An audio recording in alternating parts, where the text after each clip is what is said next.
Hey, what's up? It's Jim, and today I'm going to talk about how to go to the movies, a top 10 list.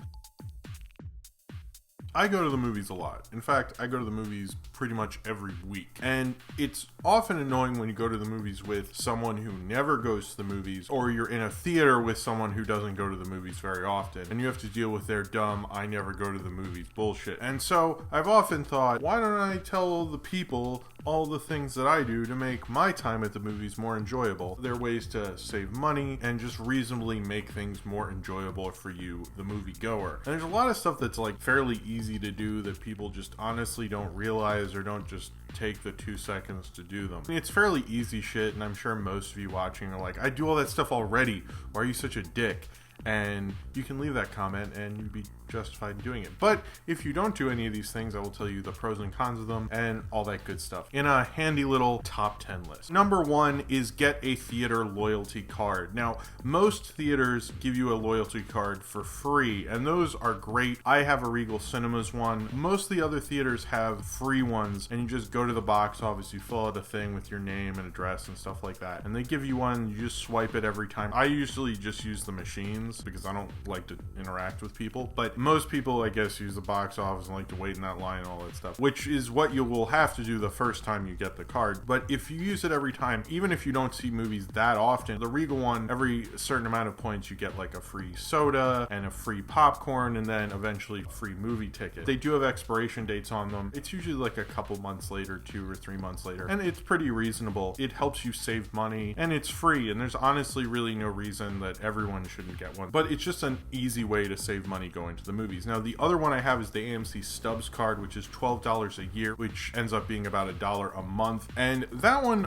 works out fairly well, and I actually end up saving a couple $100, or according to their website. One of the cool features about that is, first off, every dollar you spend is a Stubs point, and then every 100 points you get 10 Stubs dollars or whatever, which you can use on concessions or movie tickets. You don't get a free movie ticket coupon with it. The best thing about it is if you buy a ticket for an AMC theater with your Stubs card, you don't actually have to pay the Fandango fee. So if you are someone who's buying a ticket in advance, you're not actually spending that more on that Fandango fee because AMC Stubs is covering that. That saves me a lot of money, especially if I'm going to the IMAX we have in Lincoln Center. I always want to buy those tickets in advance because I want to know I can have a seat, and because of that card, I've saved quite a lot of money. It's a pretty awesome card. The second tip is there's 2 ways that a lot of people save money, and that is gift certificates. Now, that might seem like a stupid thing that, no duh, you save money on gift certificates, but if you have a relative who never gifts you a very personalized or thought out Christmas present, you might as well tell them, hey, get me a movie, gift card or gift certificate. If you know you're going to see a couple movies a year and you're always complaining about how much it's going to be, just ask for that for Christmas. It's a really easy gift at most drugstores at this point. Just make sure to tell them the actual theaters that are near you. You don't want to get some weird theater chain. You gotta like take a bus to a Subway or something. I don't know. I know most people who make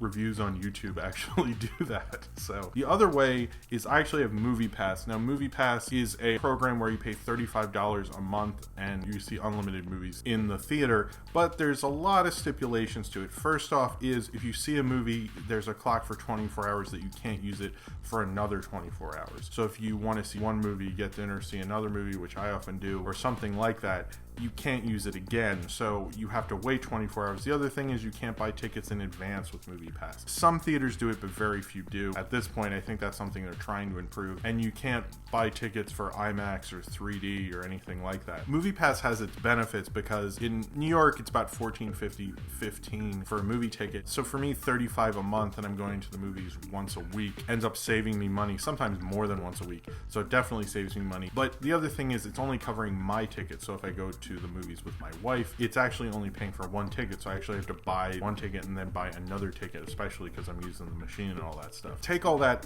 into consideration. I don't know how much it would be in different areas, but if like movie tickets are lower where you're living or wherever you're watching this, and you look into it and it financially doesn't work out for you, or none of the theaters near you are offering it, some independent theaters still don't use Movie Pass, then I wouldn't really recommend it. But for me, it works out. I think if it works out for you, you should do it. I think they should do a lot of things differently differently with it, because one of the things about gift certificates at movie theaters, they offer this one thing now where if you use the gift certificate and it says not 3D or IMAX or no pass, so that comes up a lot, unless you pay a fee, and it's usually like $5 or $6, and I never mind paying $5 or $6, basically like a matinee price. But if MoviePass did something like that, where it's like, oh, I'm seeing a 3D movie, so now you also have to pay this $5, I'd be fine with that if they did it, but they don't. Number 3 is plan ahead. This might sound like a really lame tip on how to go to the movies, but oftentimes people complain about, I just showed up and where was the 8 o'clock show? They didn't have an 8 o'clock show. Most theaters, and I find it annoying too, actually do not have like 8 o'clock shows, the showtime you want that you've imagined in your mind out of nowhere. So you kind of have to see what they have and then plan around it. If you're going on a date, it's better if you have it all planned out than you just showing up and going like, oh, movie theaters suck, what the fuck? Just plan it out. Often if I'm going with someone else, I buy them in advance. Think about the area of the theater, think about all those things, and you usually end up having a better experience. Number 4, go to a reliable or good theater. There's some theaters that are amazing that I love going to, like the AMC Lincoln Square IMAX or the Ziegfeld, which are amazing theaters, but I don't live near those and it's a bit of a trek, and so I often just go to the theaters closer to me that I know are just reliable and that are good and that I can always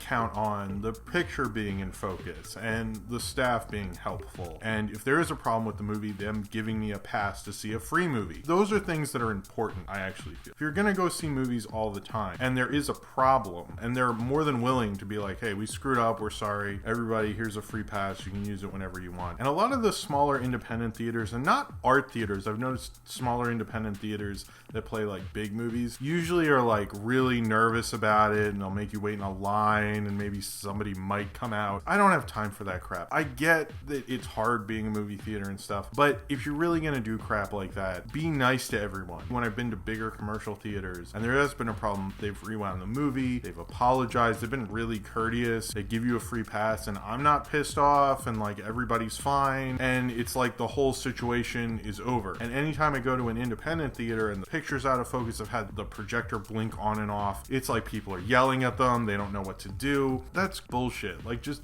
get your shit together. A reliable, good theater that knows what to do in very simple kind of movie theater type situations are the kind of movie theaters you should really be going to. When I've gone to a theater like that and there's a problem, I just go, you know what, I'm just like never coming back ever. I'm not gonna write a nasty Yelp review, I'm just like done, and that's it for me. And then I just go to the reliable, good theater that will always have my business, because I know that I'm going to be able to see my movie, and if I can't, they're at least going to put me in another theater or work something out. Number 5 is there are always 15 to 20 minutes of previews. Every time I see a movie with someone always leans over and goes, there's a lot of previews. There are always 15 to 20 minutes of previews. I would say just think of it as like 18. It usually is around that. The Theater Owners Association actually complained to Hollywood that previews were getting too long, and it was actually going past 20 minutes a couple years ago. It is shortened because they're actually making previews shorter than they used to be, which is nice. But if you're ever running late for a movie and you're like, oh my god, I'm 10 minutes late, you should still maybe hurry up, but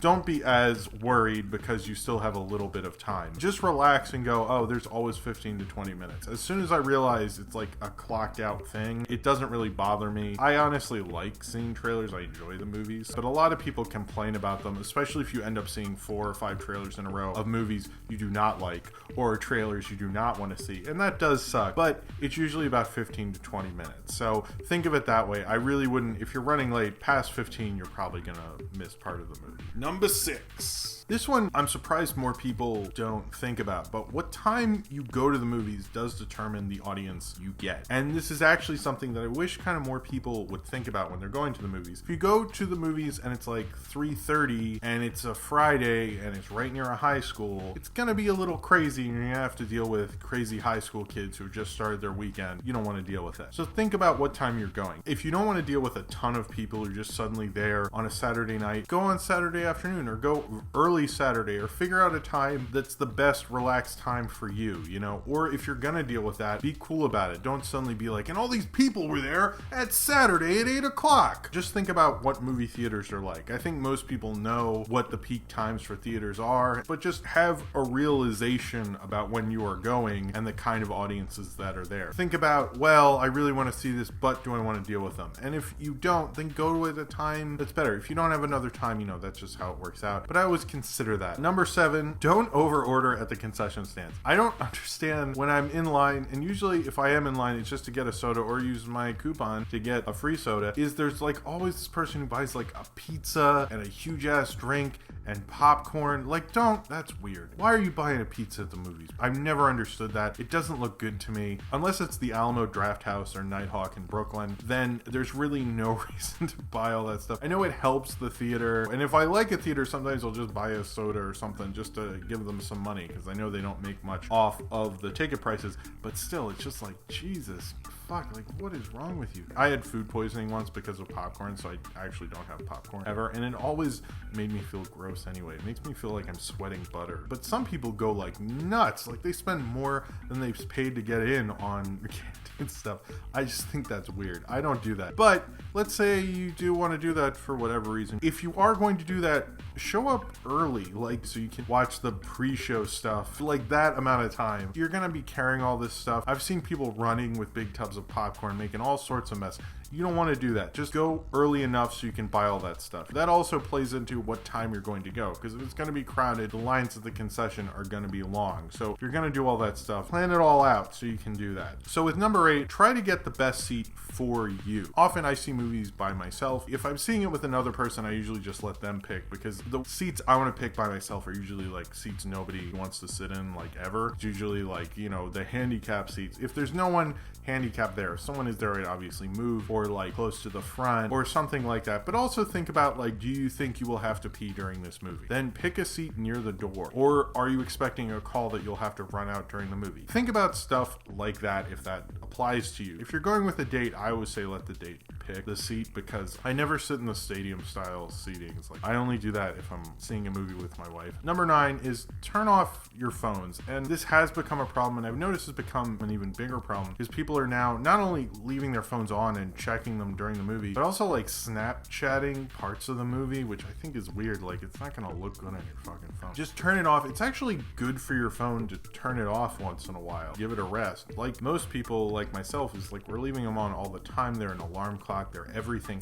They're all these millions of different things, and we're constantly using them. And it's like, why not give it a 2-hour rest when it can just chill out? It helps your phone life, helps your battery. Let it chill out for a second and not be on. And if you are going to use your phone, sit in the very back row. Like, there are too many people I see who come to the movies late and then they turn on their phone and they're like right in the front, and so the whole audience can see this like lit up screen. Not only is it dark, but your screen is up at the brightest it possibly can. It's ridiculous. So just please turn off your phone. Number 10 is pretty obvious one, is no talking. Shut the fuck up. Don't talk during the movie. There are other people there. Be courteous of other people. If you are going to talk to your friend, like, maybe find a showtime when no one's going to be there, or, you know, don't talk too loud and talk in your section or whatever. It's fine, like, making a dumb comment once in a while, and I've definitely had movie talkers who are very funny, but then they overdo it. Just, like, be courteous. Other people actually kind of want to see the movie, because there are other people there. Not only did you spend a lot of money going to the movies, this other person did, and you don't want to ruin that experience for somebody else. Just because you're having an awesome time doesn't also mean you need to be a dick to like 180 other people who are seeing the movie with you. Those are my tips on how to go to the movies. Those are things I do literally all the time to save money, to make my trip more enjoyable, and they're fairly easy things. Consider them. Not every tip is good for you and